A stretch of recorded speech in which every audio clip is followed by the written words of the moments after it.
So nobody will be presenting out. But no, who is doing? We'll ask the questions. Yes, Okay. And Can anybody read this X-ray? now the residents have to be active and try to answer. So anyone from the students Who is going to read the X-ray? Dr. Abhijit, Dr. Dhwani, Dr. Ashita, Dr. Priyank, anybody please come up.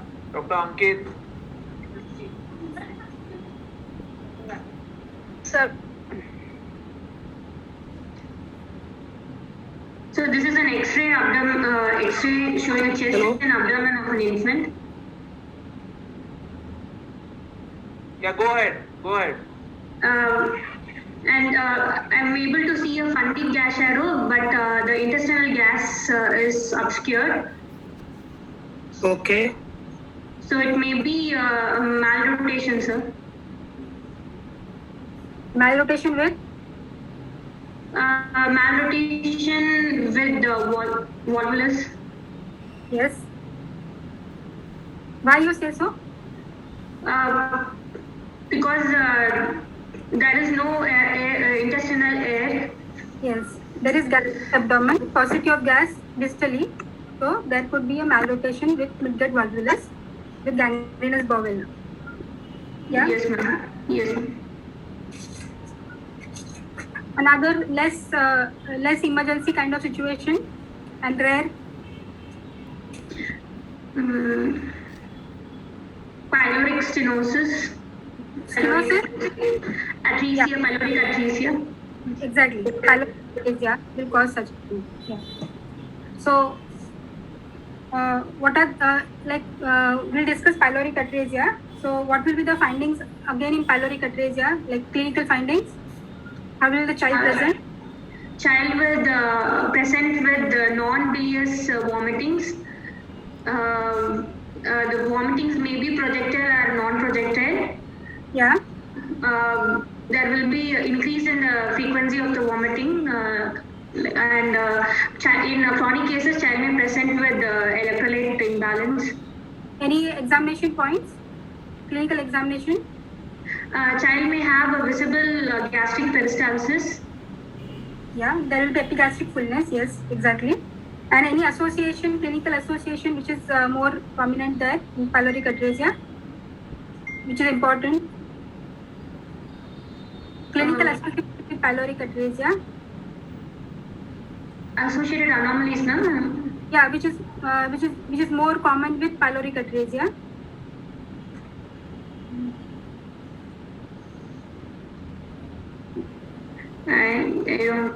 Any skin conditions?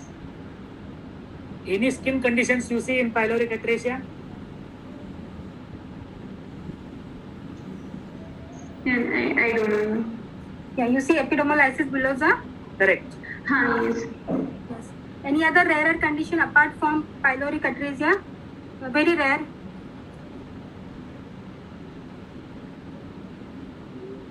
You can.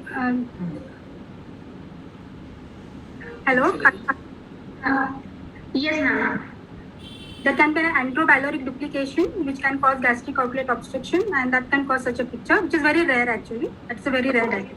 Okay, ma'am. Yeah. Sir? So, what are the clinical presentations of this midgut volvulus with gangrene? How the child must have presented? Child should have presented with bilious vomitings or bilious aspirates and scaphoid abdomen. No, this child, the X-ray which you have read, midgut volvulus with gangrene bowel, how this patient must have been presented to you? Child should have presented with bilious vomitings, and child should have presented with features of sepsis, and vitals would have been tachycardia and hypotension. Very good, very good. And if there is no significant volvulus, child will present with scaphoid abdomen, sir. Yeah. But this child will present with bleeding PR, tarry stools. if there is gangrene, child will present with bleeding PRs and tarry stools, sir. That's why this X-ray, when you read, it is not only you have to write, read as a midgut volvulus with gangrene, as Athole madam told. Then only this haziness will come. Okay, sir. Okay, sir.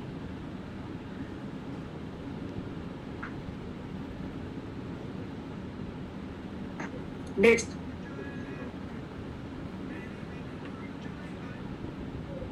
Is any resident come forward and answer this X-ray? Read this X-ray, please. This is the plain X-ray of abdomen showing double bubble sign, which is suggestive of duodenal atresia. Why do you say it is duodenal atresia? Why not duodenal obstruction only plain?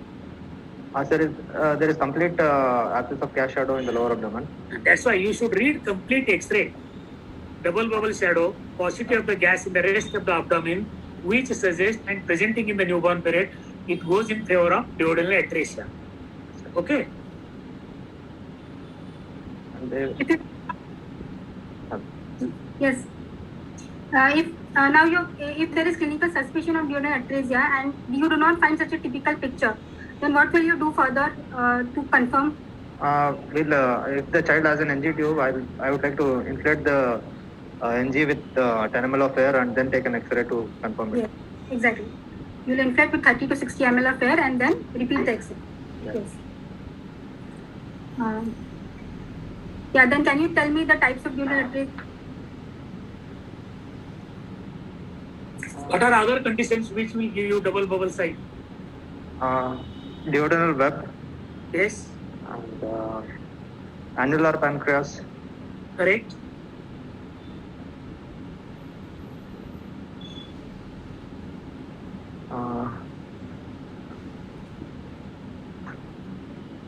that Okay. Is there any duodenal obstruction which will cause non-bilious vomiting, but it is a duodenal obstruction? sir, if the obstruction is above the ample of water, then Very good, very good. It will give double bubble appearance, but non-bilious vomiting. yes. Okay. What will you do for this? I would like to do a laparotomy and then duodenal anastomosis, sir. Kimura's diamond anastomosis. Okay.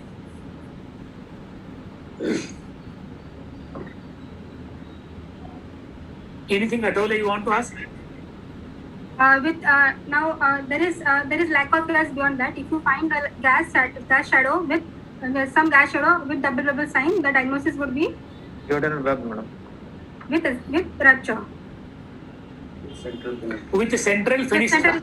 Fenestration, yeah. Okay. And even in annular pancreas also you will get gas Yes. in the rest of the abdomen. Okay. What is the double bubble sign is name? Do you know any other name? Who has described this? No, sir. I'm Jacare not Cook, able- who has the double bubble sign. This is Jacare Cook, who has described this double bubble sign, suggestive of duodenal obstruction. Okay.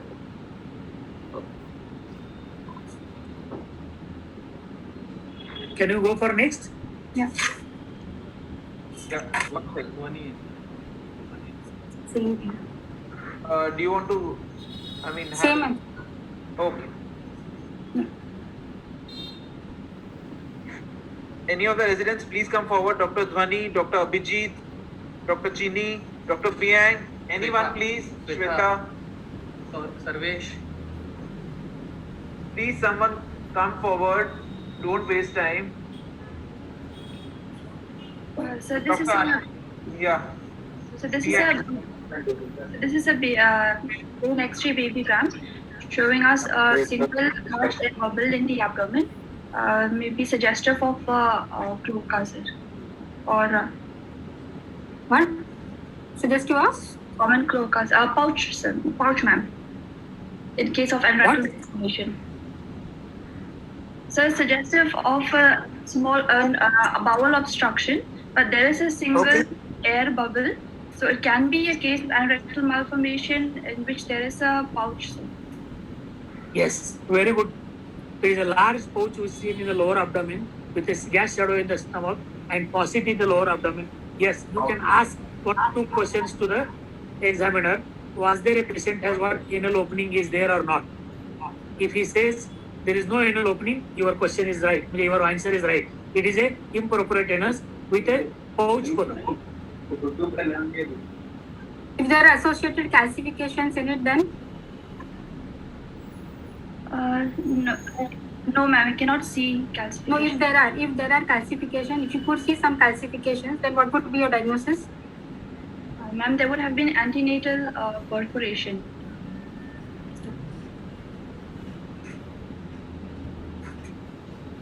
That is known as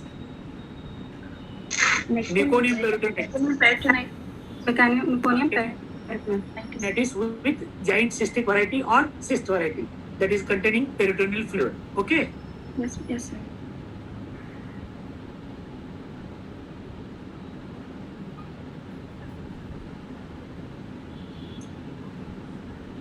Can we go for next? Yeah.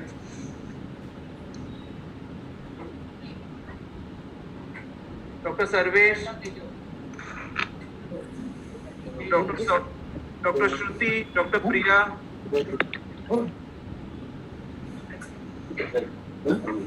Dr. Shweta, somebody answer. It may be upper intestinal atresia. Upper Intestinal atresia, small bowel. So there is jejunal, proximal jejunal atresia. Please explain the X-ray. Please explain the full X-ray. Please read the full X-ray. So this is plain diagram of baby showing chest and abdomen, Yeah. it- With which is showing dilated bowels in the upper abdomen and gasless pelvis. suggestive of Suggestive of upper small bowel atresia. yeah proximal jejunal or proximal atresia. Okay.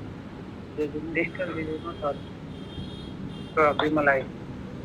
So how will you manage this child? This is a jejunal atresia. Okay. First of all, we will resuscitate the patient Yeah. and when it is managed medically, we will go for laparotomy Okay. and if it first we will see whether end-to-end anastomosis. After exploration, we will go see if end-to-end anastomosis is possible. If there is much disparity between the proximal and the distal bowel, we can go for Bishop-Cook operation or direct RA can be also done. We'll go for Bishop-Cook in proximal atresia. Distal. But this is a proximal atresia, na? So we'll go for Bishop-Cook. We'll not go for these stomas, na? No. We'll try to do an RA here. Yeah, we will try to do RA. RA will be our first choice. Okay. What are the different types of jejunal atresias? There are Which 4 classification? types. The classification name? Like, Land and Sutton, Grossfeld, Martin and Grossfeld. Yes. Martin and Gosling. Yes. So please tell me the types of atresia.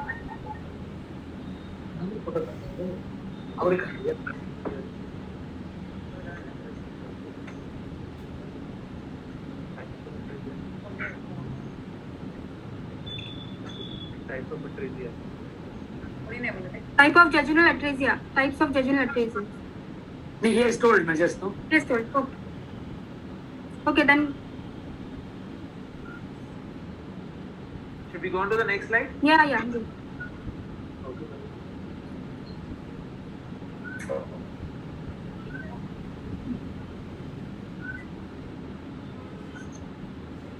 Yes, anybody can read?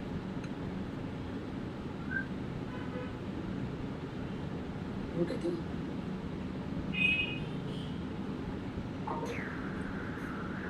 This is the plain X-ray of abdomen of a neonate showing multiple air fluid levels suggestive of distal obstruction. Could be ileal atresia or meconium or could be total coronal ganglionosis. Yes. Good. How can you say that it is a possibility of meconium ileus? Can you see in meconium ileus how it Yes, will sir. be there? There will be meconium filling defects would be Yeah. there, Rajat. But in this it is not there. So Yeah. That's why I'm telling you. You have to specify. The possibilities are multiple fluid levels with flanks are full and oscillatory in the lower abdomen gas. Suggestive of distal bowel. proximal atresia, distal atresia. What other study you would do to differentiate all the other DDs of distal obstruction? We can do a contrast enema study. So in contrast schema, how will you differentiate from ileal atresia to total ganglionosis to the other one is like Meconium ileus. meconium ileus? Yeah. Tell me each point in each contrast study, how will you differentiate? In case of total aganglionic,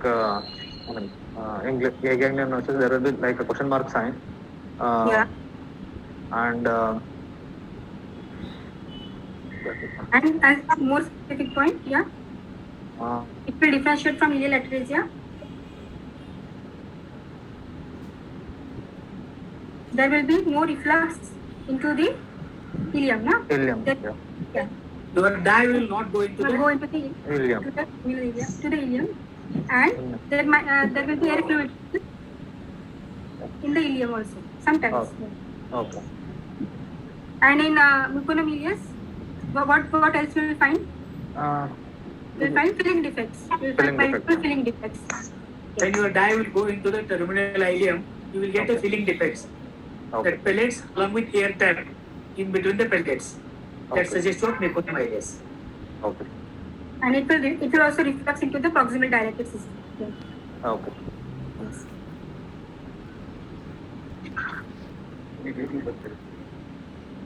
Then what will you do now? How will you proceed? Sir, after the I would like to go for a exploratory laparotomy and then see the end-drop findings. If it is ileal atresia, I will go for like end-to-end anastomosis. If it is suggestive of like microcolon, then I would do an ileostomy, take biopsies at the site of transverse neuron as well as multi. Why? Sir, Why biopsy? sir, to rule out TCA, sir. Neuromuscular biopsies. Okay. Next, what will you do? Then form ileostomy and In case of meconium ileus, you are doing a stoma. That time you will take a biopsy or you will not take a biopsy. in case of meconium ileus also will take a biopsy, madam, and we'll give wash the proximal and distal bowel. Why will you take a biopsy then? Madam, Why will you take a biopsy in meconium ileus during exploration? To rule out. Because there is possible to association rule of Alzheimer's disease, na? There is association yes, madam. of meconium ileus. So to rule out that, you will take a biopsy there Yes. in that cases also. Yeah.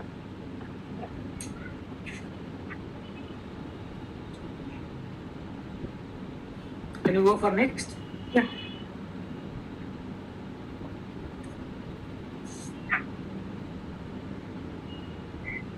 Sir, good afternoon. Good afternoon, Pradnya. Afternoon. चाललंय? Fast घ्या हे पोरं timepass करतात आहे खूप. हो तेच फास्टच आता म्हटलंय. हेमांगी छापते ना, not more than 3 for one X-ray. हो. Okay, ma'am, we'll go fast. या. हो, डॉक्टर ताहा, doctor Tarun, doctor Basu. Who is Shweta Reddy? Who is Shweta Reddy? Come on. Your video. Yes, ma'am. Click on your video. Let me see you and answer this X-ray. Okay. Yes. Good afternoon, ma'am. Good afternoon, everyone. This is an X-ray abdomen which is showing multiple dilated bowel loops within possibly, and there is an multiple air fluid levels. Are there multiple air fluid levels? Distally at the Distally 2 or 3 are seen, two or but rest abdomen is distended. Okay. yeah. So it goes more in favor of few air fluid levels goes more in favor of This could be jejunal atresia, and there are few specks in the right ilia fossa, which could be caused meconium peritonitis as well. yes And more it's goes in having favor of an intrauterine perforation. Is there any gas under that? No. Intrauterine perforation, which has sealed off. There is no calcification seen. very In the right we ilia cannot fossa. complete that on X-ray. What is this? Yes, that one. Otherwise, if that was not there, it could be just paucity of gas in the pelvis, which could be suggestive of Hirschsprung also. Tiny Yes. bubbles. What it is called as? Ma'am, sorry, ma'am. And what is this in right ilia fossa or? It's salt pepper appearance in right ilia fossa. What is that? I think salt pepper. It is because of meconium peritonitis. Yes. Salt pepper appearance. Salt pepper. Soap bubble appearance. Soap bubble, that's what. Soap bubble appearance. I said. That because of peritonitis or it is intraluminal inspission? What it is called as? What it is called as? It is called as soap bubble sign of Singleton. And it is due to viscous meconium mixed with air. So swirl in the absence of classical level is suggestive of why there is soap bubble, why there are no levels classical. It is the viscid meconium. Viscid meconium, meconium. There are no levels. And this sign is called as Neuhauser. Who is Neuhauser? A name you must remember in pediatric surgical radiology. Neuhauser's technique of barium enema.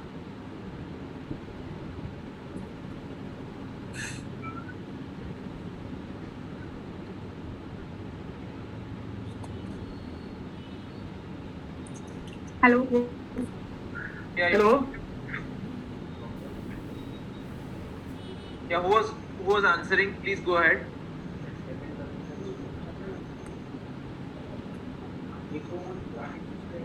Basu, Dr. Basu. Yes, sir. Yeah, go ahead.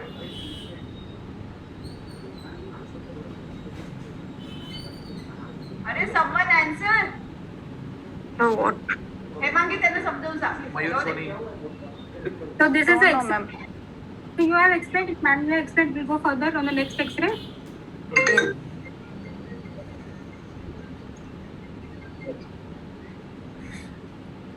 Because दिखी ना है.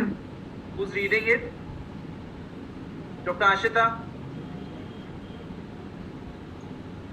Yeah, please read it. It's a X-ray chest and abdomen showing a large gas bubble in the upper abdomen with some minimal air shadows in the right side of the abdomen. There is air shadow in the pelvis also. Yes. Suggestive of Malrotation, ma'am, that small bowel shadows are seen towards the right side yes. with a large gastric bubble. Dilatation. Yes. And Very good. Yes. So that's the case. Yes, sir. It is a case of malrotation of the gut, is it not? yeah, yes, sir.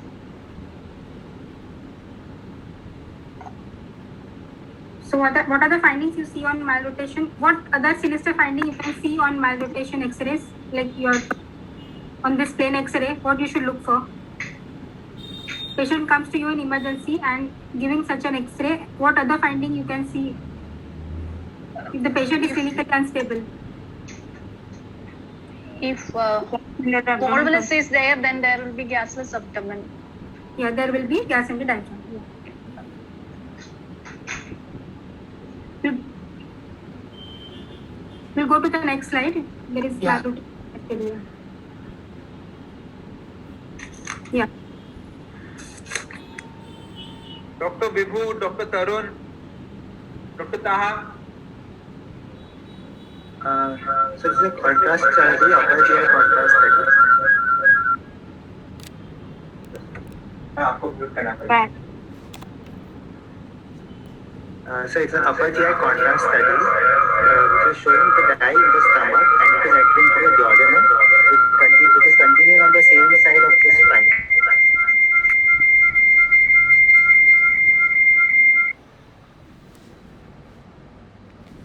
What else? Along with it, there's a cutoff. Some disturbances is there. Would anyone else take this X-ray?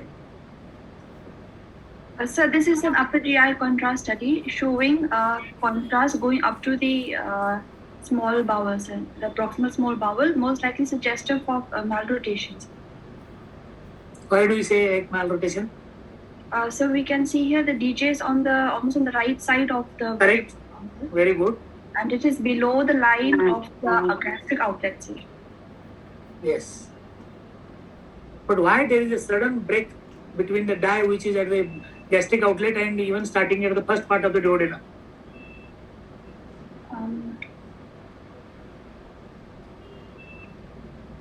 I don't know. Okay. Sign known as malrotation. So pardon?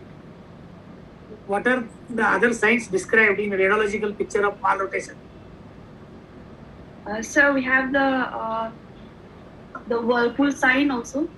Yes, that is seen in CT scan, sir. CT scan or even in sometimes ultrasound people.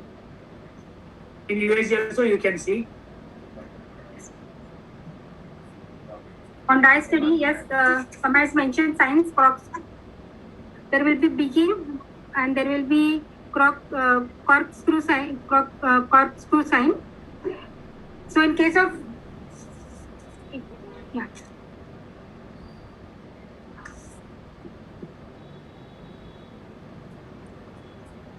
I think we can go for another X-ray now.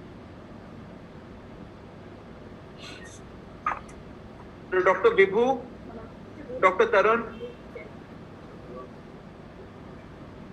Anyone. Dr. Shruti. Lower. Dr. Ashita, anybody can have a go at it. Area minima study. Is a contrast study, Berry minima. Area minima showing narrow rectum, and there is a conical transition zone and proximal dilated colons with loaded stool. Yes. What is loaded stools? What is this pattern of the right colon?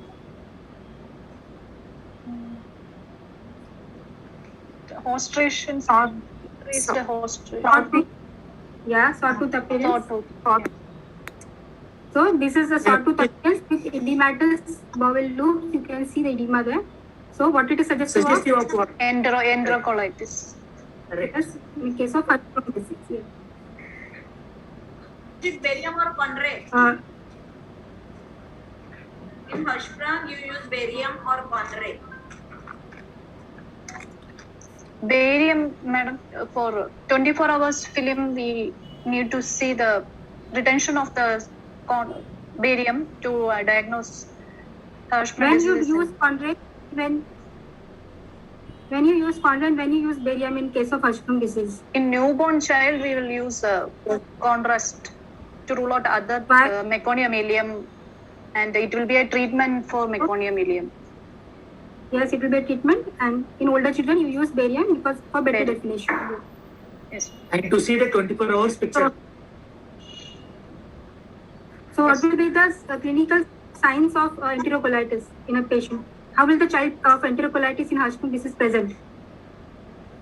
Child will present with fever, abdominal distension, and loose stools. Alternate. Yeah, diarrhea. Diarrhea and constipation alternate. Yes. And sometimes bloody diarrhea because of severe enterocolitis. Yes. How will you treat the child? Admit the child and start IV fluids and antibiotics, broad spectrum antibiotics, and gentle rectal washes can be instilled. Gentle washes, yes, with antibiotics. Yes. Yes. You will give wash with water or normal saline in cases of megacolon. Normal saline. Why? If you give water, what happens? Electrolytes imbalance can be. That is known as patient will absorb, that colon will absorb because of enterocolitis, and water intoxication will occur. That's why you should give wash in cases of suspected megacolon, that with normal saline wash only. Okay? Okay, sir. Next.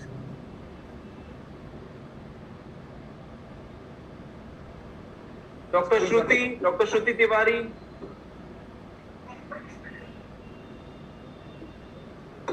Dr. Tarun Gupta. Yeah. Dr. Tarun Gupta, Dr. Vibhu, please.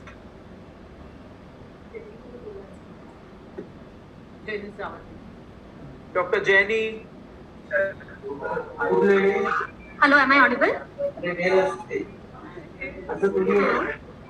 This is a dye study showing claw sign which could be intussusception. Could be or it is only. It is just, yeah.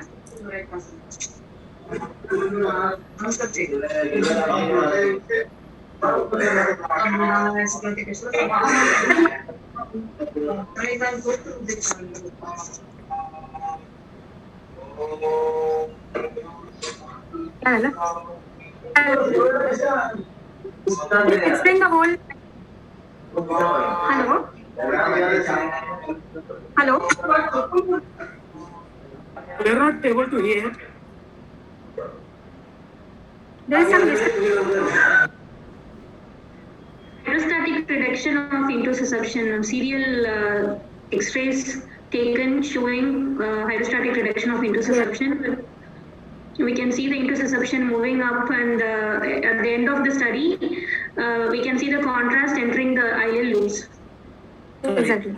Very nicely said. Yeah. What are the radiological features of intussusception seen? Can anybody tell? When you do contrast.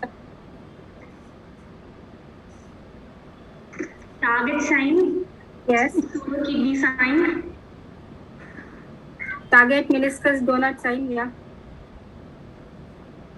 Donut sign, where do you see? In cases of USG. Is it not? Yes, sir. Then in barium, what are the signs you see?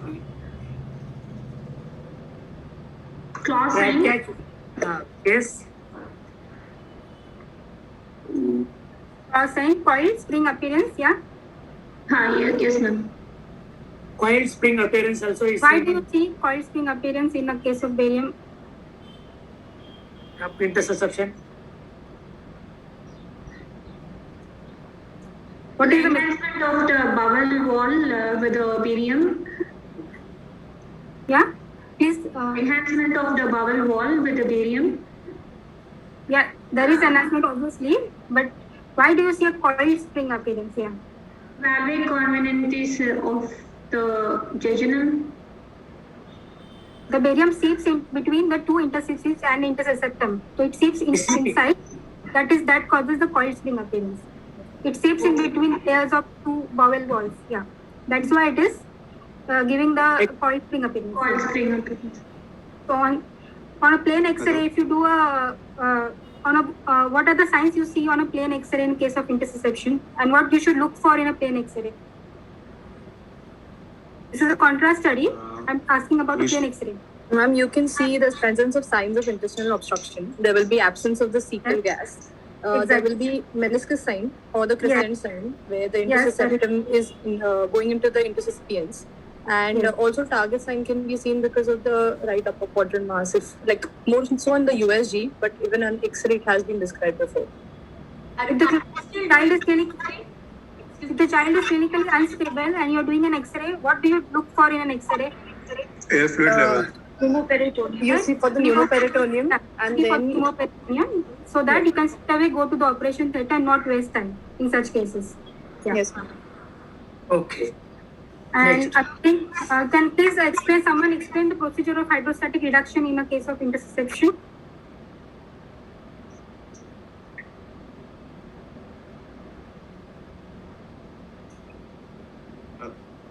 It's a rule Can of someone three. Yes. At the height of 3 feet, we have to take a saline bottle. Then take a Foley's catheter. We have to inflate after per rectal insertion, and we have to under USG guidance. We have to using water as a contrast. We have to look for the reduction, and when the water is evident in going into the eyelid. Which water? Whether it should be lukewarm water. Saline, sir. Saline. It's a normal saline. Saline you can use. Warm saline you can use. Yeah, okay. Because cold saline or normal saline, sometimes babies may cripple, is it not? That's why warm saline should be used, and Yes, sir. there must be some sedation for the child. If child keeps on Yes. struggling, even your inflation of the Foley's catheter will not work properly. Okay? Okay. Yes, sir. If the on one attempt, if it doesn't reduce, so should you do an attempt later, or what Yeah. you should do, and when you should attempt, when you should not attempt? So we can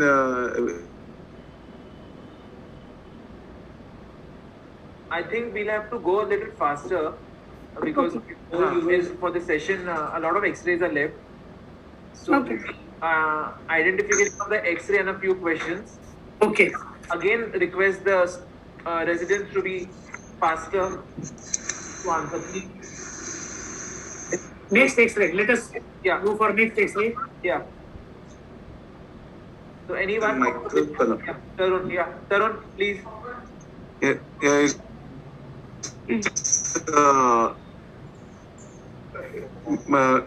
So Michael colon. Yeah. And it's like a question mark sign. It can be a total colonic gangrenosis or meconium ileus. Okay. Yes. Next. We have discussed this already. Yeah. Yeah. Next. No, fast. Let us. Residents, come out. Picture So that of we can take it. PCOG showing bilateral grade 5 vesiculatic reflex. Bladder wall irregularity is seen. And the posterior urethra is dilated. Elongated and dilated. Dilated. Okay. And is there any sign? Somebody is marking you. What is that sign, Nora? C sign. C sign. That is the urinoma has there, peripheral T sign or C sign which is there. Okay. What is the diagnosis? P walls. With With the urinary. Complete diagnosis. You should tell complete. Two walls is not just the diagnosis. What you see on X-ray is the complete diagnosis. Few walls with Bilateral hydroureter nephrosis. grade Grade 5 vesiculatic reflex. With parenchymal. Urinoma and right urinoma. So what is an urinoma? Is it? It is a pop-up mechanism. Yes. So what there are other types of pop-up There are many mechanisms? other pop-up mechanisms which you can have a congenital bladder diverticulum, a patent Yeah. urachus. There can be presence of a urinoma, if it's communicating with a peritoneal cavity, urinary ascites, a vesico-ureteric Good. reflux dysplasia, VURD. Very Yes. good. Good. Very good. Yeah. There can be bladder rupture sometimes. Very rare. Okay. So is the pop-up mechanism good or is it bad? It is a good sign, ma'am, because the kidney is not bearing the brunt. So as a result of which, it is just relieving the pressures. Yeah. The high intravesical pressures are vented out and so there is a normal renal function. Yeah. Yes. Usually reflex, if it is there on one side, which side reflex is more common in posterior retrowall? So I did not get your question. So what is it? If reflex is there in posterior retrowall, which side is more common? Left. Left side. Left side. 70% of the reflexes are more common. Yes, sir. And these leak occurs, pop-up mechanism occurs due where? Bladder rupture, ureter rupture, or calyceal rupture, or anything else. So it's the posterior fornix. The posterior fornix ruptures. Posterior fornix ruptures leading to urinoma. And if it communicates with the peritoneal cavity, it's urinary ascites. Ascites. It is a good sign or bad sign? It is said to be a good sign, sir, because it relieves or vents the pressure. Yeah, very good. Next.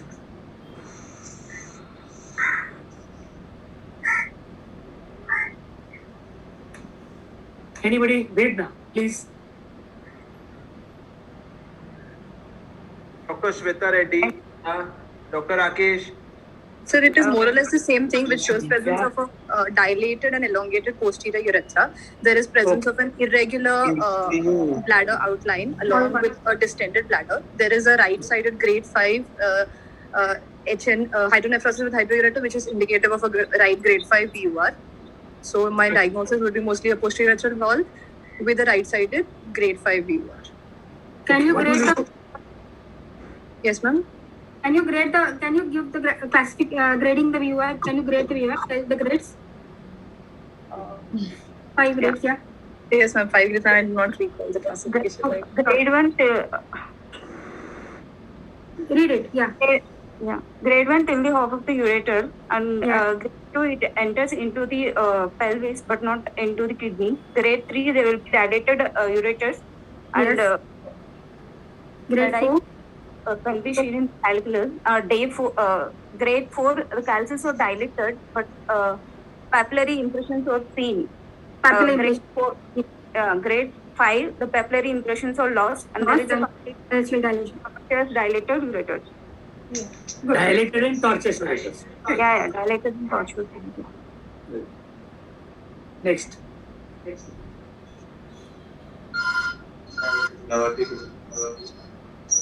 View which was showing the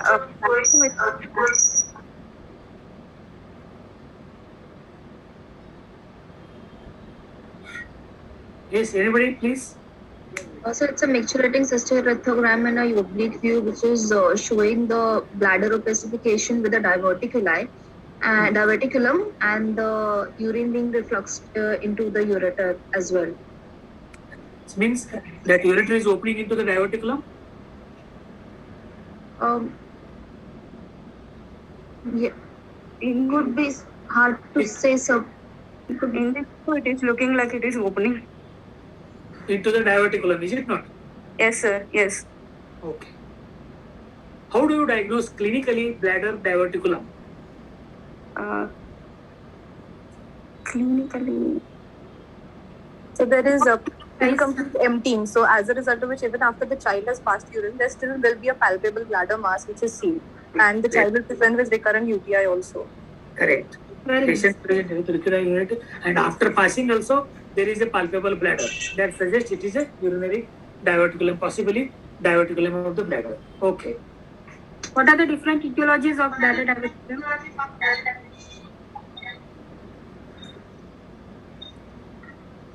Iatrogenic. There can be primary.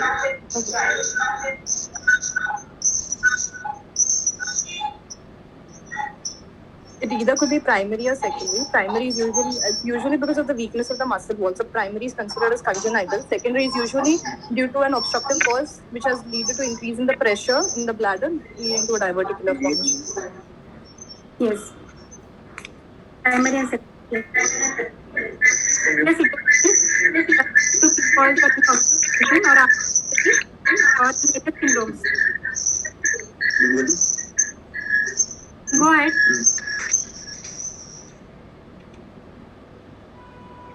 Again, the same thing. Same thing. No next. What is this?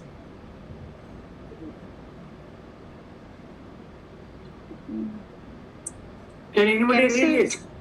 MCUG showing normal anterior and posterior urethra. Bladder borders are looking normal. There is a left grade 5 vesicourinary reflux with the tortuous dilated ureter. And so could it be primary? Would it be a primary vascular reflux? Yes, sir, it can be primary. What will you do? If the child is below 1 year of age, we can start them on uroprophylaxis, and if it is a male child, can do circumcision. After 1 year of age, we have to plan ureteric reimplantation. But such a tortuous ureter, would you like to treat only with the chemoprophylaxis? Do you think that ureter will drain all the urine? Ureterostomy. Ureterostomy if the baby is below 1 year. Will not do. Will you do or not ureterostomy, diversion? We will do. Sir. If recurrent UTIs are there. Yeah. If there is a bacterial infection and your antibiotics are not working and such a tortuosity is there, I think it will be worthwhile putting a diversion for the child. That is a suprasettlement ureterostomy. Okay? Oh, yes.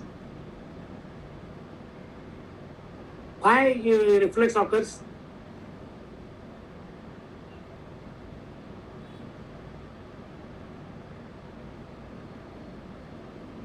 Should I keep this slide or should I run to the next one? Yeah, Keep it is very flat from me. Let me read this X-ray. Anyone please read this X-ray? The MCU with evidence of bilateral reflux of grade 5. Right, grade 5. Left side it's grade 5 only. Bilateral grade 5 VUR. With the urethra and bladder normal.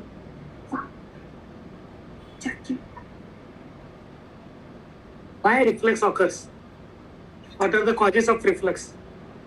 There can be primary and secondary, sir. Primary when the intramucosal length is lesser, so the normal ratio is usually 5:1 to the diameter. So, and secondary can be due to any obstruction to the bladder outlet, like in the case of PUB. Yeah.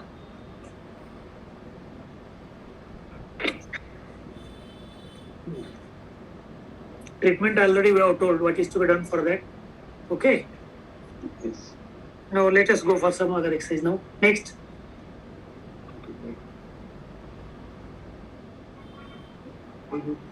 Yes, read this X-ray. This is a micturating cystourethrogram delineating the bladder and a gross left side reflux, grade 5. Along with that, Yes, correct. Madam is asking something. You read completely. Possible PUJ obstruction. Secondary hydronephrosis. Yeah.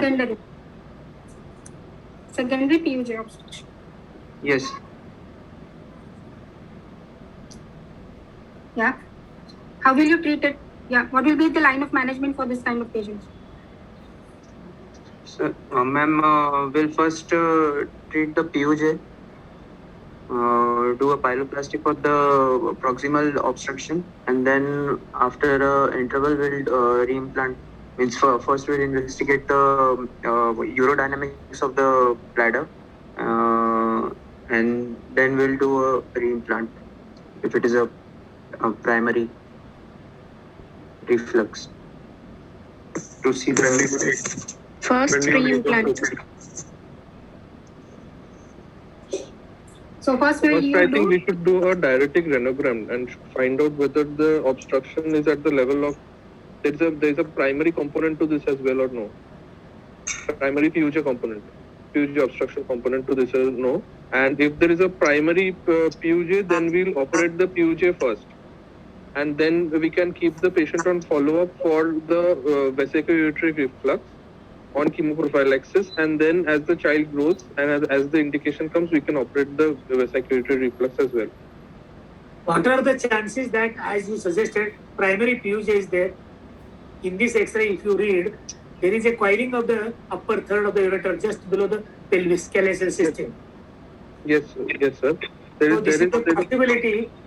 It is not a primary. could it be still secondary to VUR only? Yes, yes. Next. So in that last X-ray, what is the line of management? We should treat first PUJ or should we go for VUR? Now there are difference of opinion in this. Some people say that first you control the urinary tract infection, and if there is a dilated and tortuous ureter, in that case again you have to drain the ureter, and subsequently when ureter becomes small in size, then you may see by repeating micturated cystourethra or by IDP that upper part of the pelvic rectus system is also collapsed. So you may have to only think of implanting subsequently at the appropriate age. But suppose if persistence of the ureterovesical, pelvic junction persists, then you may have to repair that also. But some other people say first you repair the PUJ and then you go for the implant. Now these are the different thoughts which are there, but primarily sometimes it requires both. Depending upon the patient's condition and patient situation, you can decide. If ureter is tortuous and if it is not draining well, preferably you should go for ureterostomy. Okay, thank you. Sir, one more thing, is there a role of RGP here? So that we can diagnose whether the condition is primary or secondary, the PUJ obstruction. How can you diagnose that? There is a kinking which is said that indicates fasciculate reflex. In normally PUJ, there is a sudden cutout and immediately ureter is not seen in primary PUJ. Sir, in RGP, if we put contrast in the pelvis, then and you if see ureter will be negotiated, but it is difficult to confirm. If you view the X-ray, there is a tortuosity and kinking is seen. So that will not be seen in cases of primary PUJ. Okay.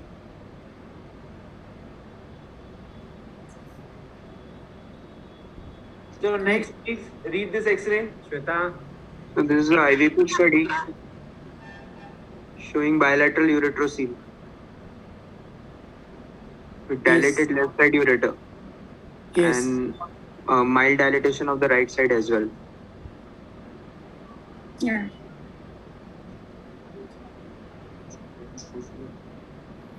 Cobra The head. sign is described as what? Cobra head Cobra head appearance. Okay. appearance. Now what will you do for these patients? So decompression of the ureterocele cystoscopic. Decompression. What is that incision? What incision will you take? Sir, multiple water can punctures. Or they say that only smile incision you take transverse. Smile incisions sometimes they say. Okay. Okay, sir. We can do de-roofing also. Yeah, de-roofing also you can think if you are able to do it. But primarily, simple procedure is that, as you have rightly told, multiple punctures has to be done, or sometimes a transverse incision, smile incision that they say, that you take it and indirectly compress the ureterocele. And later on you do micturating, whether there is a reflexing is there or non-reflexing. And if it works and kidney function maintains, I think that is enough for that as a treatment.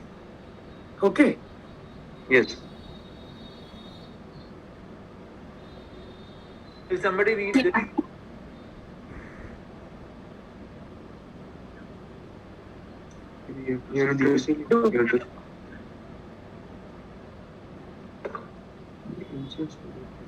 Somebody read this. With the ureterocele, there is space occupying lesion in the bladder, with the showing ureterocele on left side. Is there a duplex on the left side? it could be incomplete, but the whole of the ureter cannot be traced in this IVP plate. So it could be associated with the ureterocele. That is negative shadow. Yes, a negative shadow in the bladder. What are the presentation of ureteroceles clinically? How the ureterocele will present?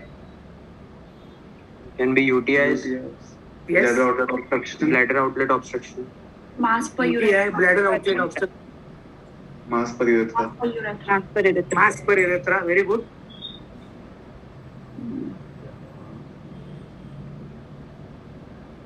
Acute urinary retention.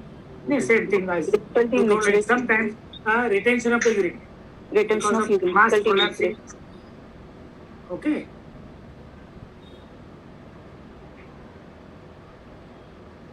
Next. Duplex. Bilateral. Complete. Legs are definitely complete duplex. Then Sorry. So duplex bilateral. Yeah, who's answering, please? is a IVP study. No, you read the X-ray. This is an IVP showing completely This is read. IVP study showing bilateral duplex system. On the left side, it is a partial duplex. On the right side, I can't delineate the ureter in the means going below. The upper moiety, I can't trace it joining the lower moiety on the right side. Okay. How this patient would have presented to you? So, with UTI, That's next. Dribbling of urine. Then Continence with incontinence. Continence with incontinence. why continence with incontinence? If it is a Continence with complete incontinence is suggestive of what? so that it is a complete duplex and the one moiety is opening below the sphincter. One at a time. One at a time. Yeah, it is opening below the sphincter. Yeah. The one moiety is opening below the Sphincter. Yeah, below the sphincter. Now, where are they? They open ectopic openings. They the can bladder open in the male. bladder neck. No, it opens. Suppose you don't know whether female or male, and you are told already in male where are the ectopic openings, and in female where are the ectopic openings. Can you tell fast so that we have to finish still more exercise? Usually female are incontinent. No, So usually female You said below the sphincter, so where are which position where it opens? Yeah. What are the ectopic sites of opening? in female it can be a vagina, it can be vestibule, it can Yes. it can be a Gartner cyst, Gartner duct cyst. Then in males it is usually proximal to the sphincter. In the posterior urethra, in the prostatic Correct. in the prostatic urethra and Sometimes in the ejaculatory duct. ducts. Okay. Yes. Now read this. Ectopic. This is a IVP study showing a right side ectopic kidney. Right side. Ectopic. Drooping lily appearance. Can you see something? Can you see something above? Some calcification is seen. Can you see that calcification? Yes, sir. Yes, sir. So what it could be? There is a fang fullness. Mass is seen, and it is pressing the upper pole of the kidney. And madam told no that drooping lily site is suggestive of what? Duplex. It's a upper non-functioning upper moiety. Carcinoma. Yes, calcifications are seen, so that will suggest what? It's a tumor. Yeah. What tumor? Can be Wilms. Either neuroblastoma or neuroblastoma. Yeah. Calcifications are more common in neuroblastoma, so more suggestive of a neuroblastoma. What are the types of calcification seen in neuroblastoma, and what are the types of calcification seen in teratoma, and what are the calcification seen in Wilms tumor? Can you describe or tell in one word? It's stippled in neuroblastoma, eggshell Very in good. Wilms, Yes. eggshell in Wilms, Yes. and Teratoma Teratoma. also solid calcification, dense Solid calcification. Okay. Okay. Very good. Next.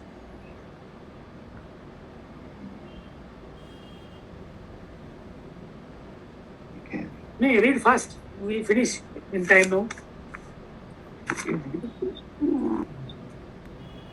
No. IVP with some soft tissue mass in the right lumbar region. Yeah. And kidney visualization is not seen. Yes, sir. Pelvic Right calcium side system is is not seen. Solid mass is seen. And what about left side? Duplications.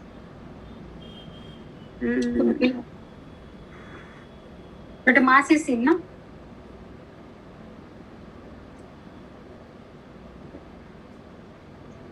Completely mass is seen, is it not? Yes, sir. And kidney is not seen on the right side. Pelvic calcium system. Only calcium system is seen on the left side, that too partially.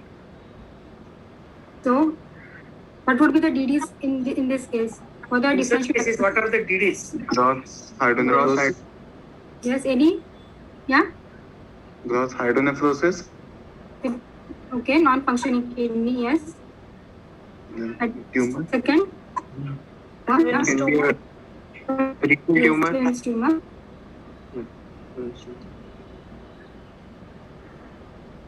And what about the left kidney? It is a mal-rotated. Possibly it could be mal-rotated kidney. Yes, sir. But always you see, in cases of Wilms tumor, some amount of renal function is preserved because tumor usually either arises from the upper pole or sometimes from the lower pole. Very rarely it arises from the center. And some amount of function is seen in Wilms tumor, but it is not seen here. Yes, sir. Next. Then what is the possibility that you were told, na? Hydronephrosis. Massive hydronephrosis. Massive hydronephrosis. Non-functioning of the kidney also. What is that otherwise known as giant hydronephrosis? Is it not? Yes, sir. Yes, yes. Huh? Yes, sir.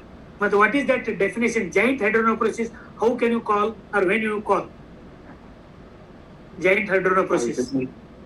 Bimanually palpable. No, bimanually palpable, but there is the whole pelvis contains urine of 24 hours urine. You have to calculate the age of the child and per hour calculation. If that much urine is there in that pelvis, then it is known as giant hydronephrosis, deep thin cortex, and may not be salvageable. Okay? Okay, sir. Right.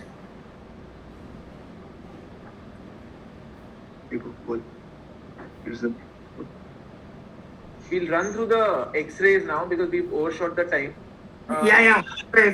Let them say what is the diagnosis now.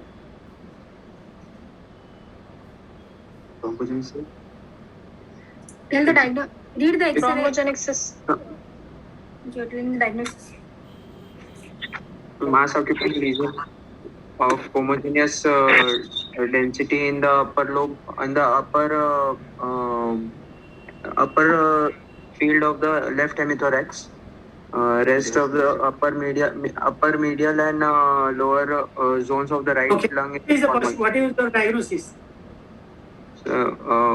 Maybe a cystic mass in the left upper lobe. What is the common cystic mass left upper lobe? Bronchogenic cyst. Would you like to have any other X-ray for this bronchogenic? If patient has got dysphagia.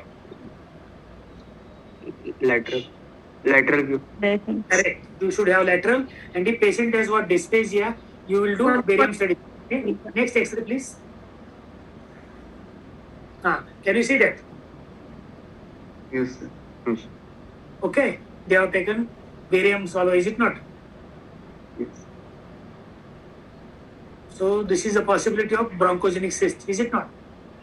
Yes. Yes, sir. How do you confirm bronchogenic cyst? Histology. No, histology. Cartilage. Presence of smooth muscles and cartilage and ciliated epithelium plus mucinous glands. Okay.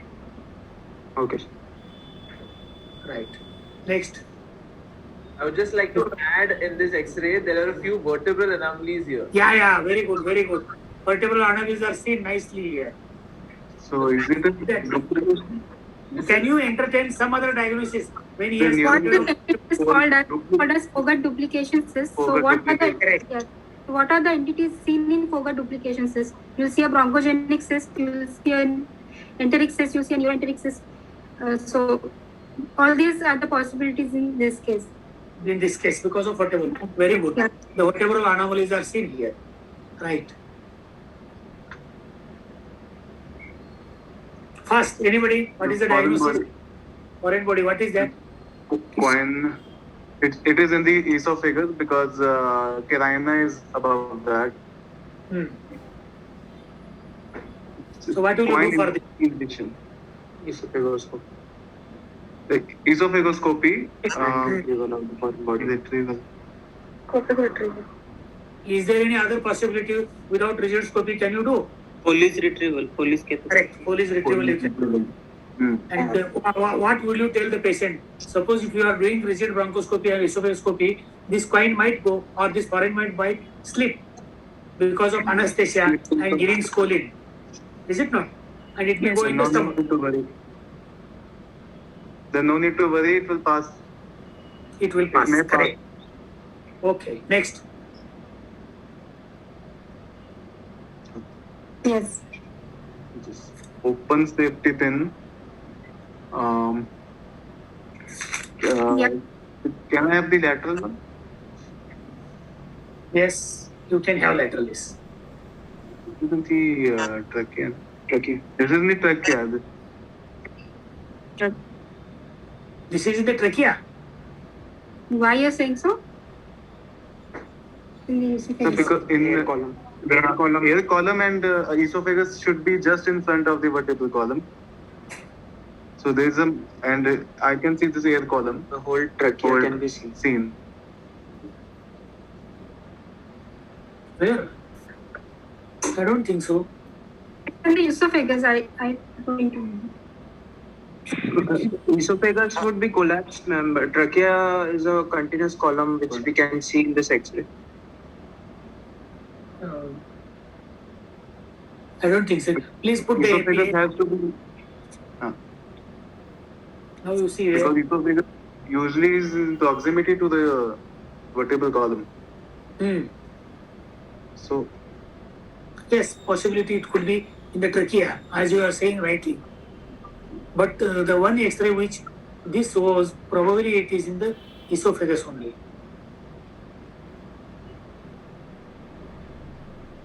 That this X-ray what you told, that is probably it appears whether it is in the vicinity of the trachea. That's it. What will you do?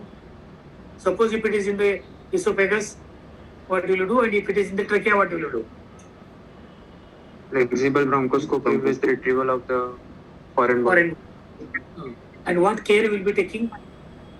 Because the one end is open, it should not tear the esophagus. At the same time, it should not tear the bronchial tree. Is it not? Yes, sir. That care you should take. Means when you pass a rigid scope and at that time you pull it one end and make it straight in the place only, and then slowly along with the scope you withdraw. We can pass a loop around one limb of that foreign body, and we should it can be retrieved by dangling. Means you may close it will be below. You may not close it. That's why one end has to be passed in the scope, so that only one end remains, and slowly you pull it with the forceps. Then both ends might come into the scope, and then we withdraw slowly. Okay.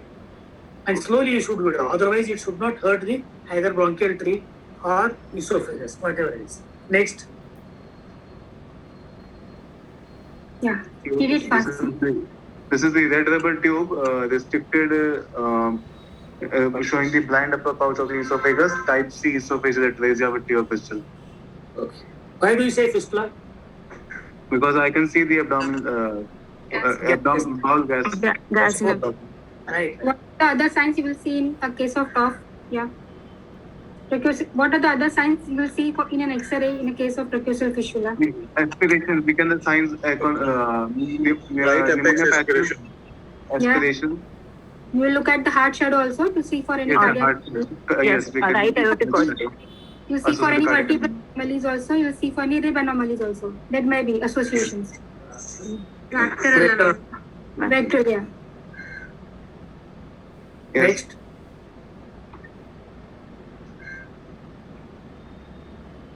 Why do you do a lateral X-ray in case of TOF? To know the level of the atresia.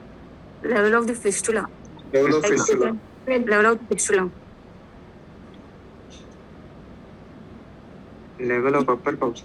Level of the upper pouch, whether it is a long gap or short gap, you can get a little bit of indication. Yeah. Whether you can go for Whether you can anastomosis, do a primary anastomosis, or whether you cannot. So you can explain the Sometimes we picture can- accordingly. Sometimes we can see the fistula too. In the lateral view. Yes, in the lateral X-ray. next. Yeah. This is the pure esophageal atresia with a paucity of gas all over the abdomen. Absence of gas all over the abdomen, suggestive of the pure esophageal atresia. What will you do? Is there any upper pouch seen? Yes, sir, it is visible in the upper thorax.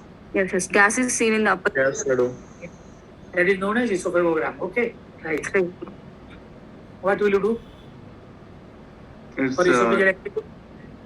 Fast, esophagostomy and gas system. Okay. Right. Next. Anastomosis. Post-operative X-ray of repaired tracheoesophageal fistula. Okay. Right. What has happened? Anastomotic anastomotic stricture. Okay. What will you do for this? Dilatation.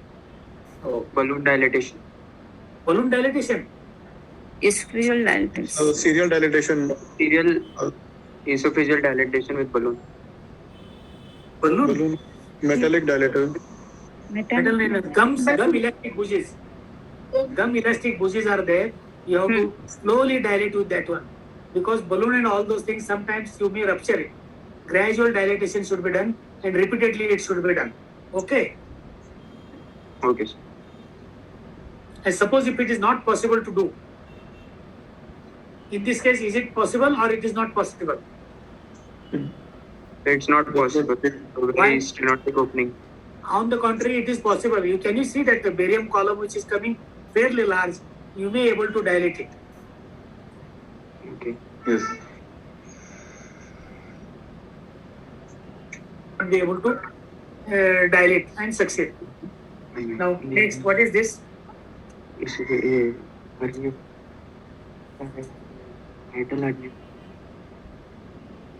Diagnosis, yeah, on X-ray. It's quite obvious. Ectasia cardia. Ectasia cardia. Yes. So what are the signs you see in achalasia cardia? What are the radiological signs you see in achalasia? Dilated esophagus. Pencil tip. Dilated esophagus. Bird's beak sign or pencil tip sign, whatever. Achalasia cardia. Tram track sign, other signs, yeah. What will you do for this? The cardiomyotomy. Cardiomyotomy with fundoplasty. LS cardiomyotomy with LS myotomy with fundoplasty. Fundoplication. Posterior Why fundoplasty. fundoplication? Why fundoplication? Because after myotomy, it is known to have a reflux. GER. To prevent GER. Yeah. Next.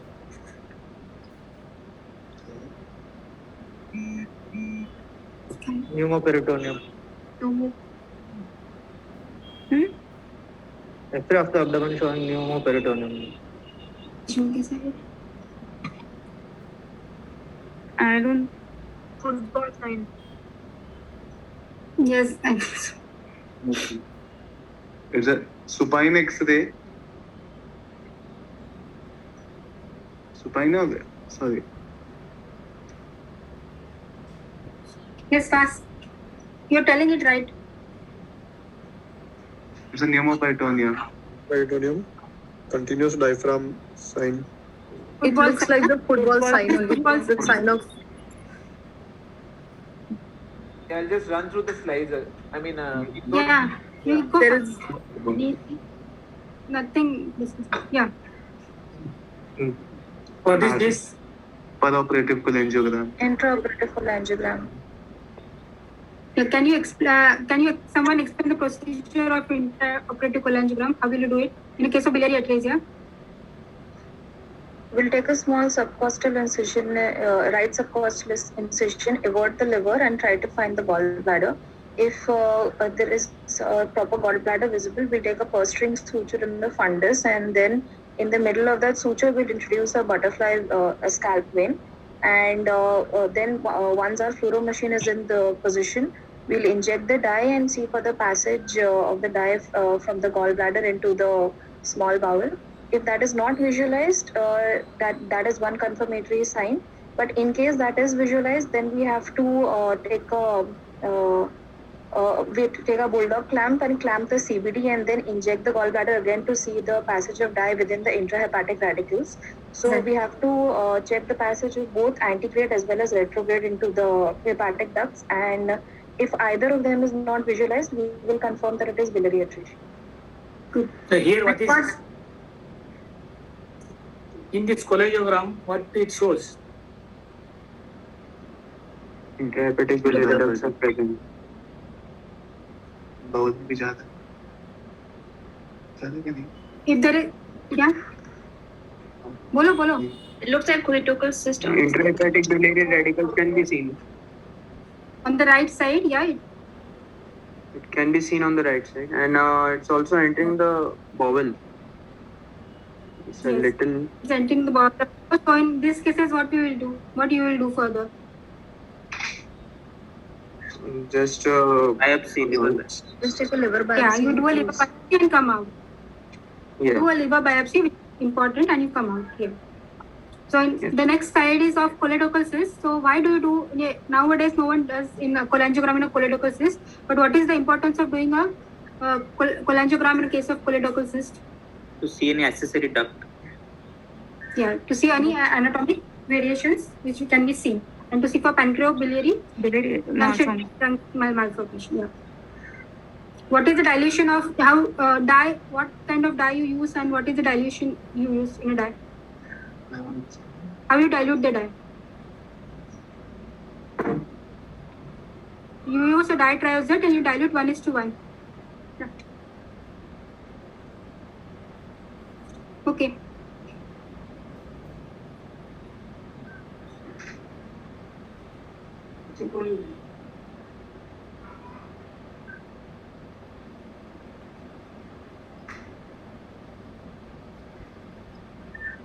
We finished with the X-rays. I'll just run a few X-rays now, which were Yeah, this is an important X-ray. Can someone read up this X-ray? This is quite identify important. the X-rays. We've had a thoracic session in the morning. We just identify the X-ray and go ahead. Yeah, fine. Anyone?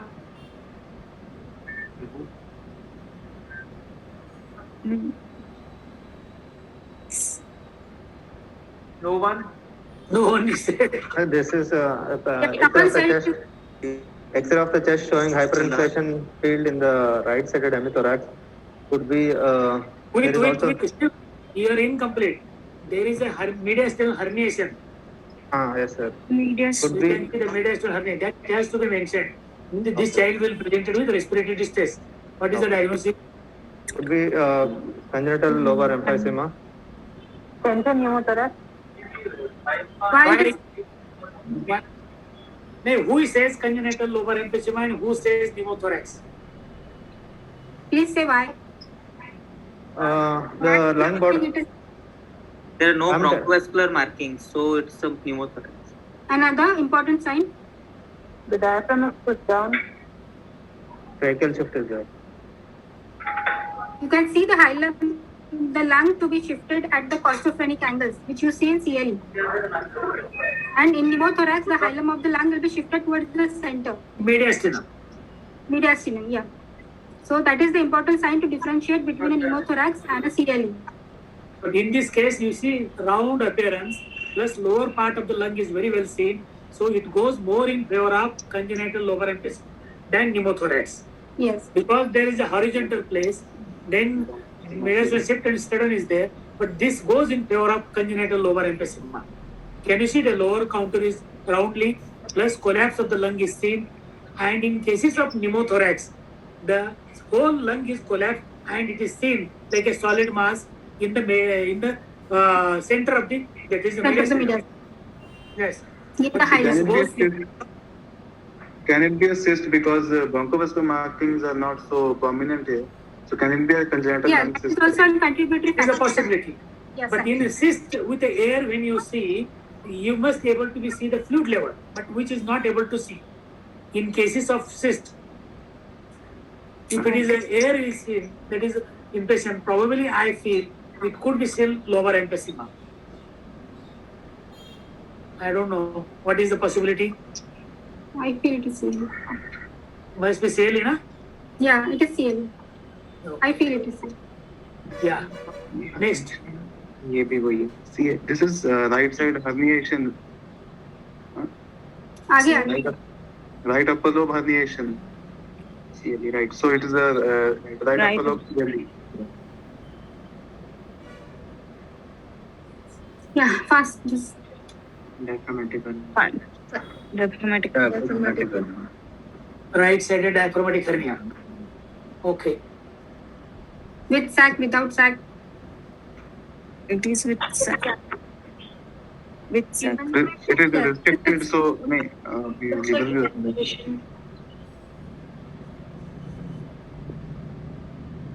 Given of the from right side. lateral, is there a lateral? Without sac, since liver is seen.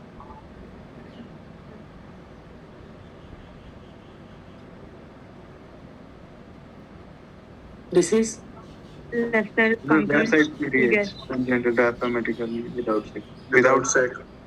okay.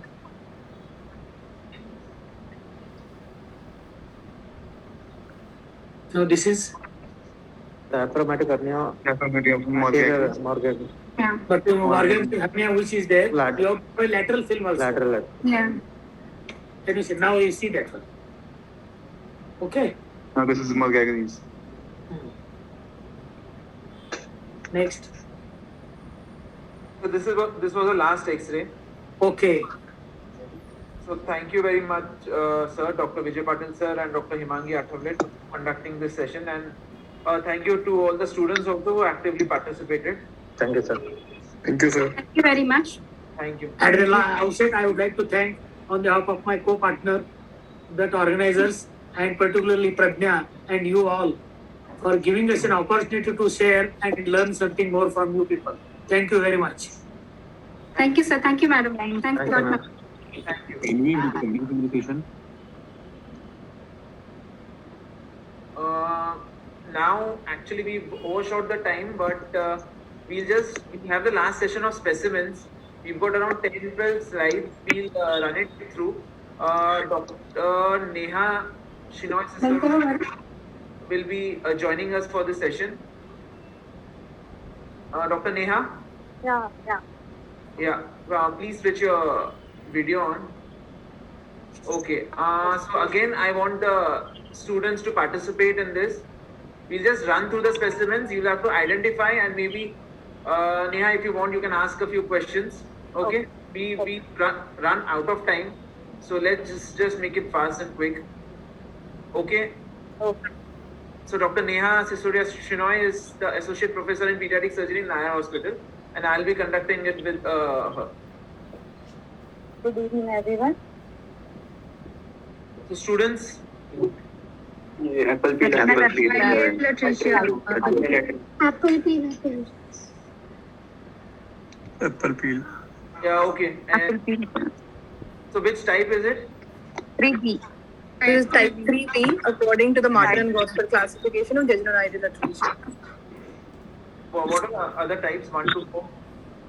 One is Bland and Sons, Bernard and Luke classification, and Martin and Gosford classification. types of Rossville classification according to Rossville? It is type 3B. Okay. How will you treat this? Sorry. Treatment, how will you manage? Anastomosis, and resection and end-to-end anastomosis. Okay. Other options?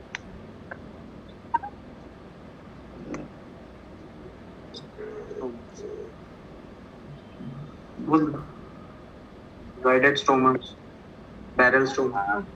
You can do enteroplasty also and then anastomose if the segment the segment is small, then, and if there are distal anatomies associated, then you have to do a stoma.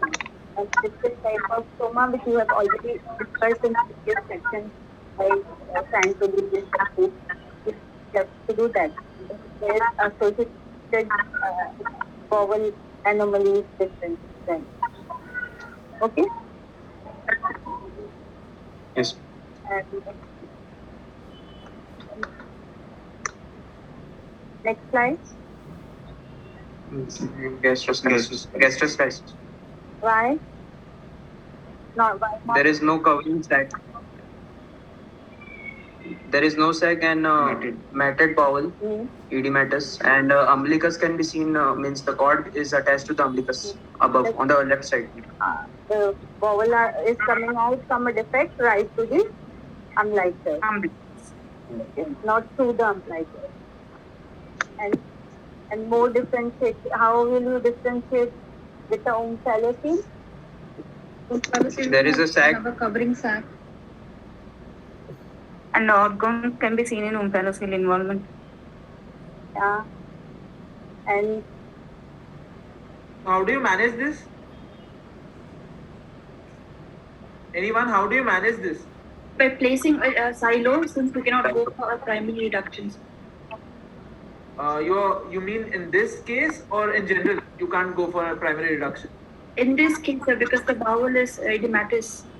Otherwise, if the bowel appears to be healthy and viable, then we can go for a primary reduction, sir. Primary reduction and then what? Close?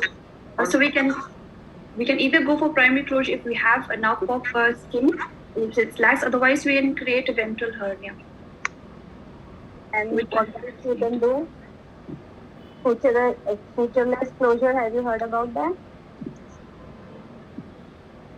Only closing the skin.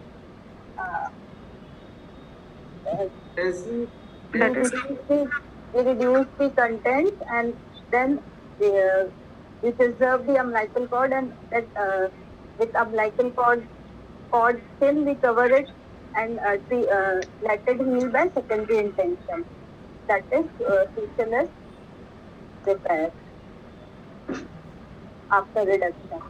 These are the three options. You either close it with sutures, the facial defect, or do a sutureless repair in which you reduce it and keep the umbilicus over it and keep a watertight dressing over it. Or if the bowel is not going inside, then you put it in a silo and do a gradual reduction over a period of time.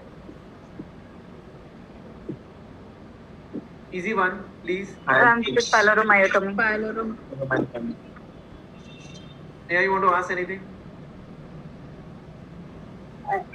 Typical USG features of IHPS? It's USG features. The length should be, the length of the swelling should be at least more than 16 millimeters, diameter more at least 14 millimeters, and thickness of at least 4 millimeters in the term, and if it's premature, it's more than 3.5 millimeters. No, ulta. Opposite. In mature, it should be more than 3, and in premature, it should be 2.5. Okay. Okay. What are the typical clinical features with which the child is present? Olive. Visible Projectile vomiting, non-bilious. Projectile vomiting.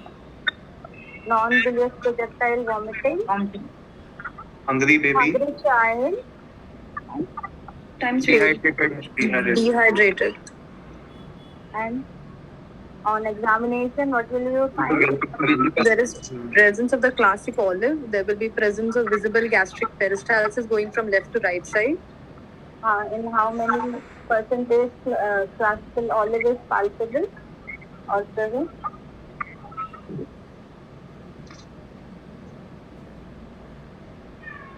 No idea, ma'am. It's not palpable. It's 2/3 of it, it's not palpable. About 30%. Okay. How to check the adequacy of pylori myotomy during surgery? It's shoe polish maneuver.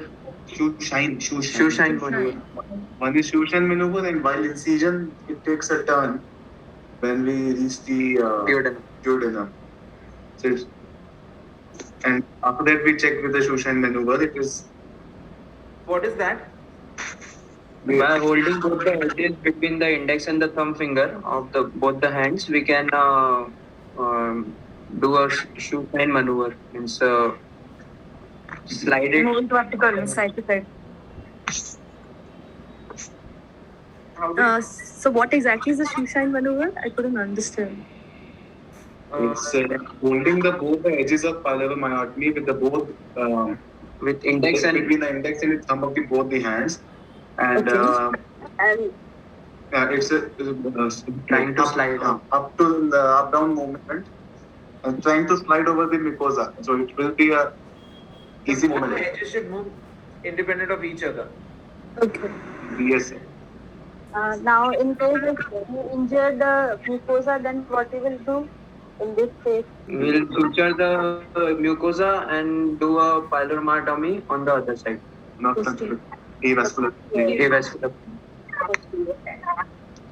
Okay. And move on to the next slide. Next slide.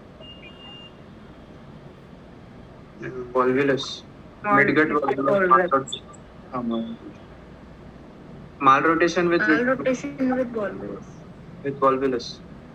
How will the child will present? Bilious vomitings and scaphoid abdomen, dehydration. And Can also present in an older age group with recurrent episodes of abdominal pain and vomiting. And melena. But in this gangrene is not there, so melena won't be there. when gangrene occurs, in later stages. Yeah, in later stages. What do you do for these patients? Latch For the procedure. procedure. What are the steps of latch procedure?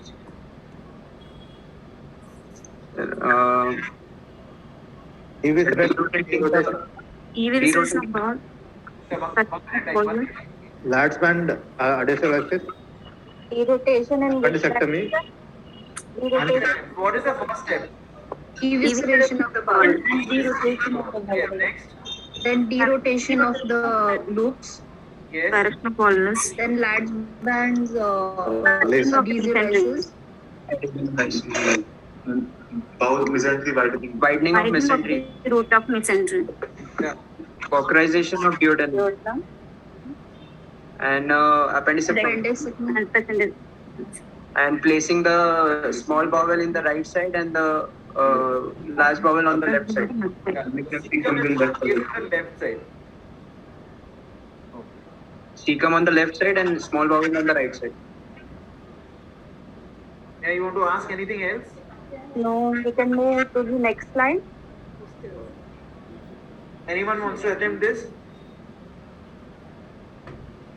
Same patient. Yeah. Anybody wants to attempt this? Anybody wants to attempt this? Duodenum. Jane meconium platoon. What is this? Along the intestine, what you can see? Lymphatic. Somebody said it right. What is this? Duodenum. Lymphatic. Lymphatic.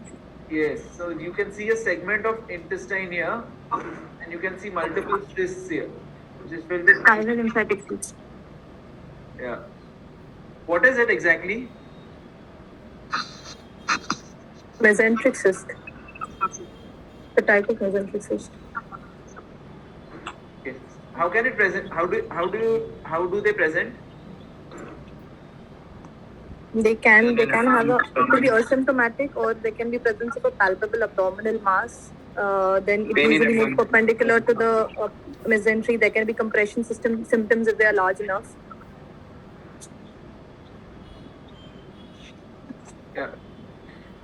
Then how will you manage? If, how will you manage?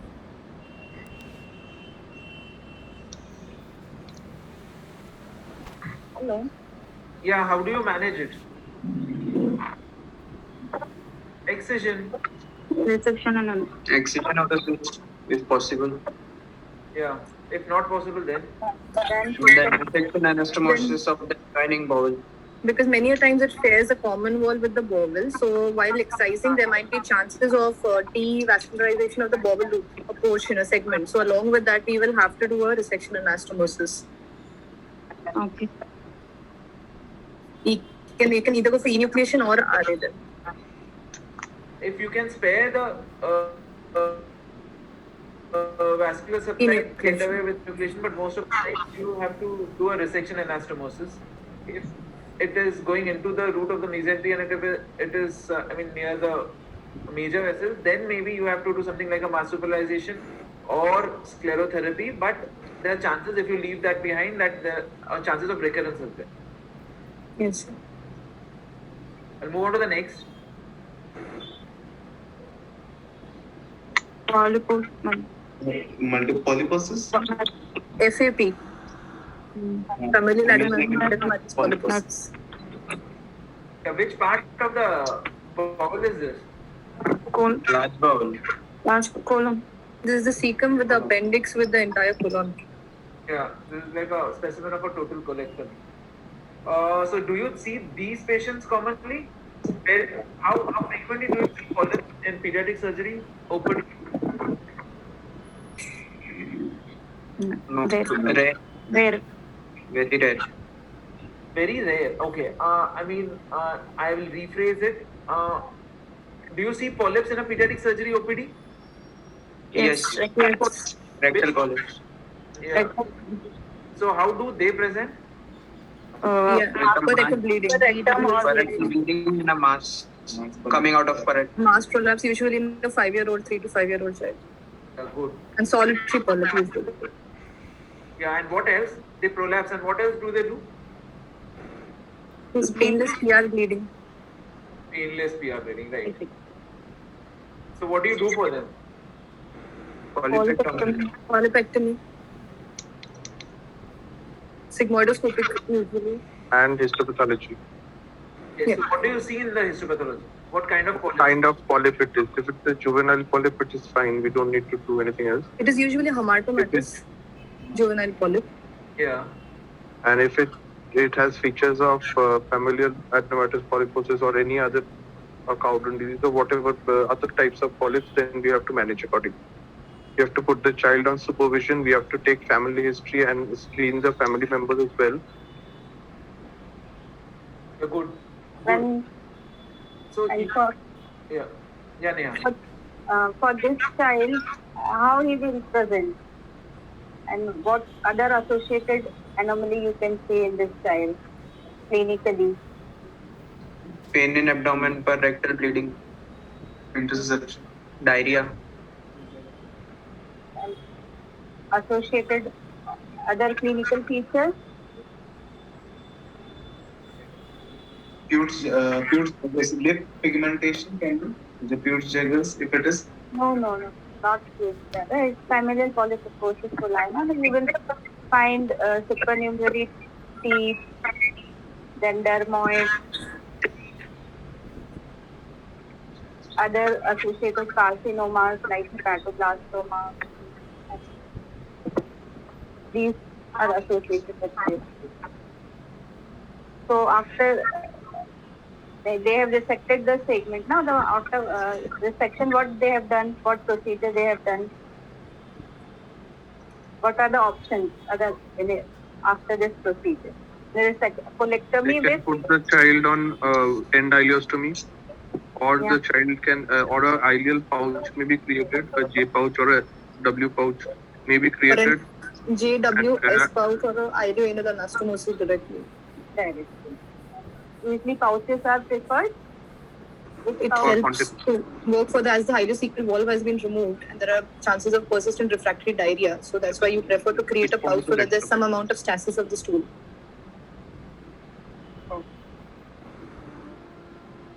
Dr. Parag, you want to ask something? No, Otherwise, yeah, so if there is a single rectal polyp, you need not do anything. If you on a sigmoidoscopy you find multiple polyps, more than 5, then you need to monitor them doing a colonoscopy to see if there are other polyps in the colon.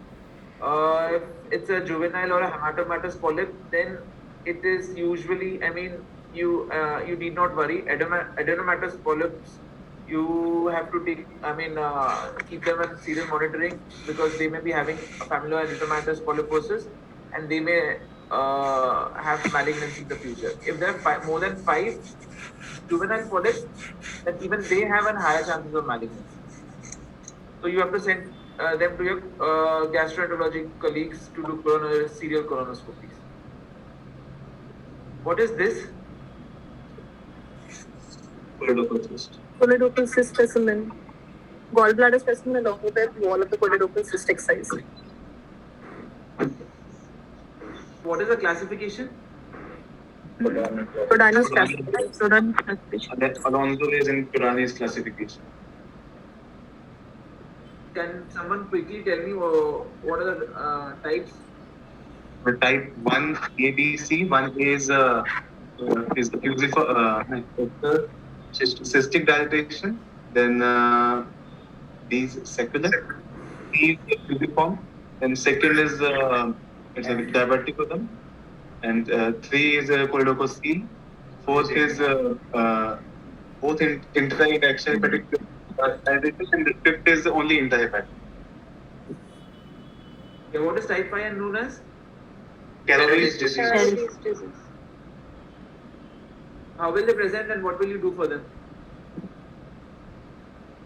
Liver transplant. Nothing much can be done. For liver transplantation. Nothing much can be done for them. Okay, that is for Caroli's disease. What will you do for choledochal cyst? type 1, type 2, Either Roux-en-Y hepaticoduodenostomy or Roux-en-Y hepaticogynostomy. for type 1. Which is preferred? Hepaticoduodenostomy or hepaticogynostomy? Roux-en-Y. Roux-en-Y.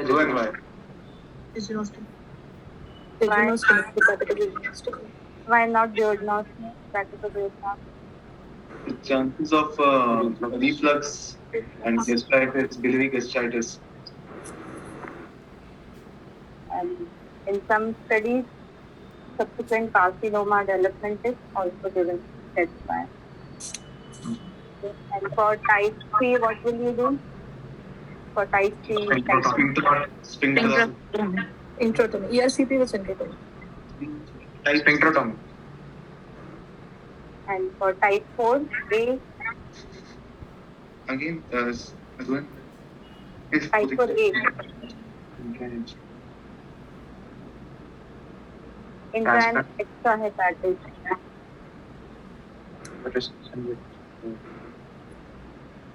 Hepaticogynostomy itself, when we can wait and see whether the intrahepatic ISBR dilatation will resolve on its own because obstruction is relieved probably. Yeah. And for Caroli's, type 5, liver transplantation. liver transplantation. Although hepaticogynostomy is advocated in books, the usual procedure which is followed by laparoscopic surgeons and robotic surgeons are Hepaticoduodenum. yeah, they would differ with the fact that hepaticogynostomy is better.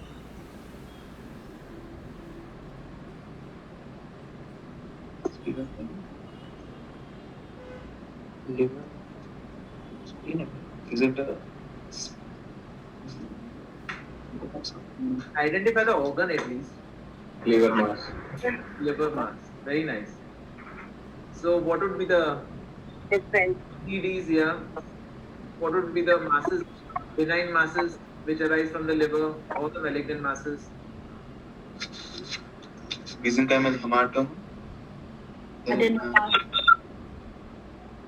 Liver cell. teratomas, Glioblastoma, hemangioma. angiomas, Tumors. Yes. Hydrated cells. What else? Hydrated. we have hepatoblastoma,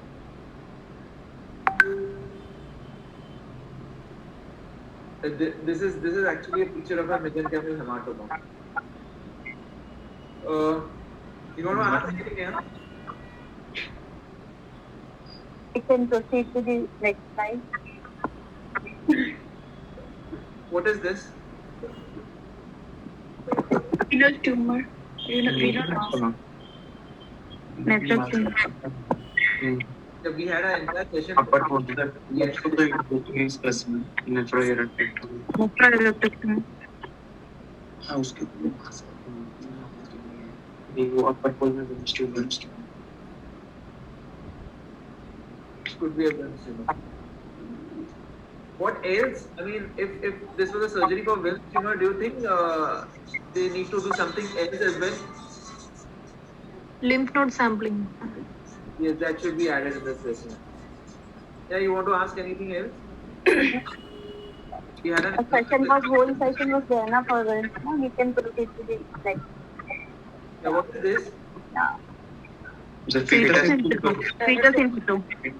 Yeah, fetus and fetus. But why do you think it is fetus and fetus?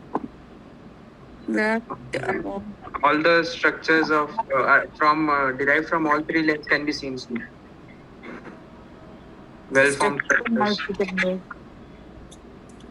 Skin, hair, limbs. So, yeah, someone else besides me said it is not a fetus and fetus, it is a teratoma. What difference between fetus and fetus and a teratoma? The axial skeleton can be seen in fetus and fetu, and not in teratoma. Yes. Yeah. Yeah. So this is a specimen of fetus and fetu. To confirm it, you need an X-ray or a CT scan which will show the axial skeleton or some part of the limbs or the skull. What is it exactly? What? What is fetus and fetus? It's a parasitic co-twin which is growing in the body of its twin. What is the most common site?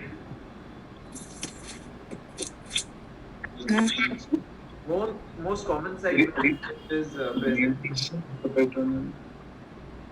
Retroperitoneum. Neha, you want to add anything? Doing second comment. So how will you follow up this patient?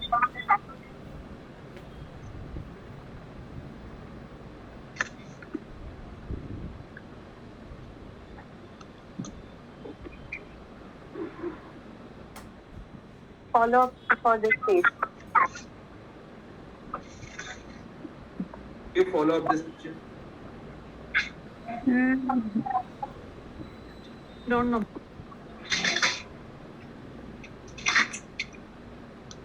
By serial alpha protein levels, we have done a pre-op alpha protein levels. If it's coming normal or not, and the histopathology, if it's mature or immature. This is so mature because it is a fetus in fetu. Otherwise, if it's malignant teratoma, then how will you manage for a malignant teratoma? What is the treatment line?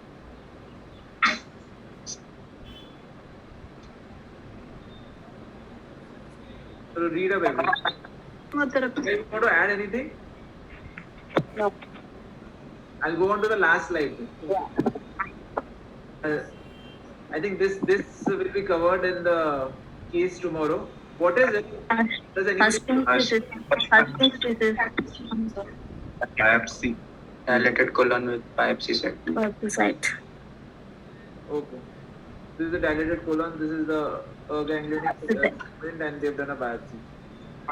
This will be covered in the Ashram's case tomorrow, I guess. This is the last slide. What is it? Duplex. Yes, this. Yeah, what else? Plastic kidney. Non-functional kidney or just a moiety? Non-functioning. Non-functioning.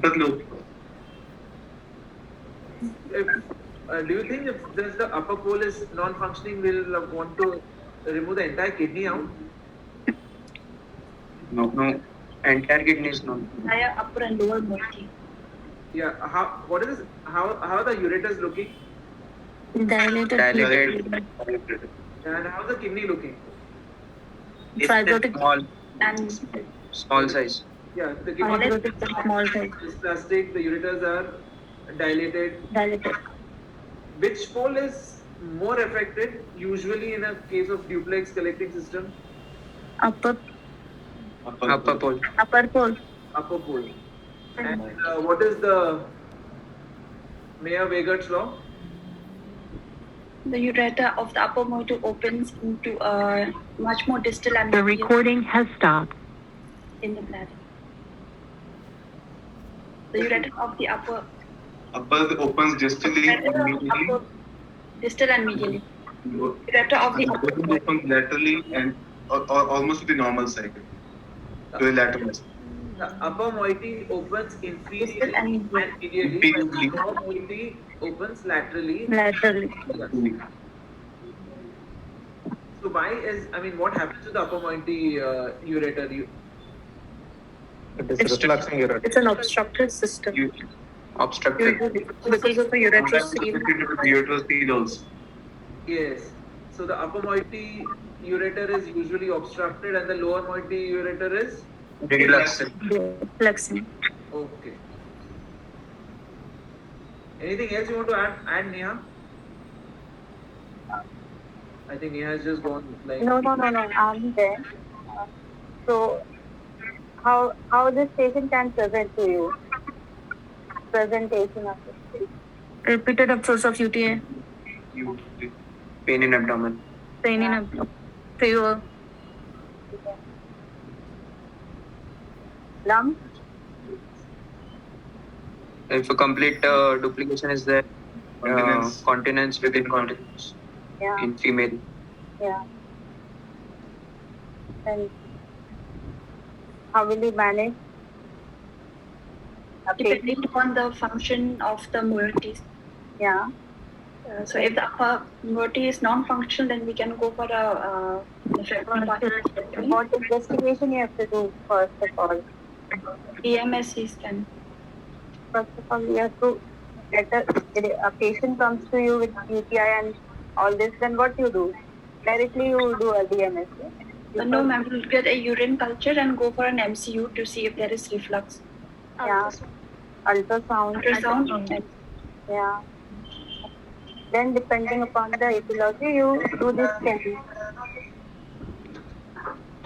And accordingly, you decide if it's duplex, which side, if it's obstructing or if it's refluxing. Then the treatment depends upon the, if it's refluxing, then you have to reimplant.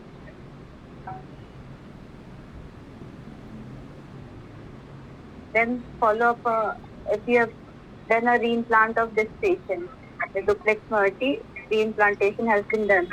Then how will you follow up this patient? Sonography. And at 6 months and blood investigation, renal function tests, and urine routine. Urine routine. Yeah. And what important aspect you are forgetting? You have to keep the patient on chemoprophylaxis also, no? Patient had Yeah. Prophylactic and Chemoprophylaxis. chemoprophylaxis. Then repeat the investigation to rule out that reflex has gone. That should be done after 1 year. After 6 months. After 6 months, and scans to be repeated after 1 year to see the improvement in function.